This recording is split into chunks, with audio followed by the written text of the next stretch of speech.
Bonsoir à tous. Soyez très prudents sur les routes. Le Jura et le Doubs sont placés en vigilance orange pour neige et verglas jusqu'à ce soir, minuit. Vigilance jaune pour la Côte d'Or et la Saône-et-Loire.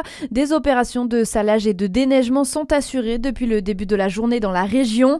Notez qu'à École Valentin, près de Besançon, les gendarmes interdisent l'accès à l'A36 dans les deux sens. Plusieurs accidents se sont produits sur l'autoroute dans la journée. Après une semaine de mobilisation, les agriculteurs de Bourgogne ont levé les barrages. En Côte d'Or, la préfecture informe que le réseau autoroutier et secondaire est désormais totalement rouvert. Le péage d'Arc-sur-Tille est accessible depuis 15 heures, mais ces levées ne signent pas la fin de la mobilisation. Les agriculteurs de la FDSEA et des JA de Côte d'Or et de Saône-et-Loire se préparent à une mobilisation le 20 janvier prochain à Strasbourg. Hier, le traité de libre-échange du Mercosur a été approuvé par une majorité de pays de l'Union européenne. Il devrait être signé ce lundi.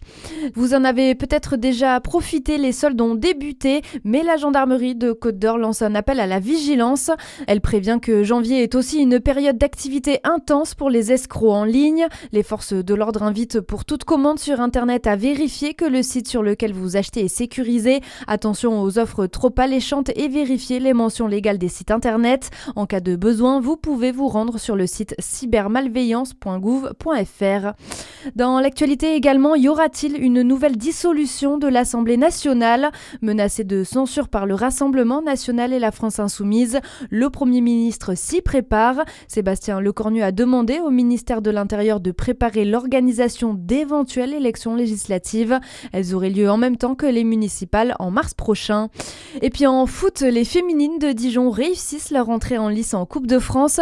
Victoire tout à l'heure pour les Dijonnaises contre Toulouse, 3-1.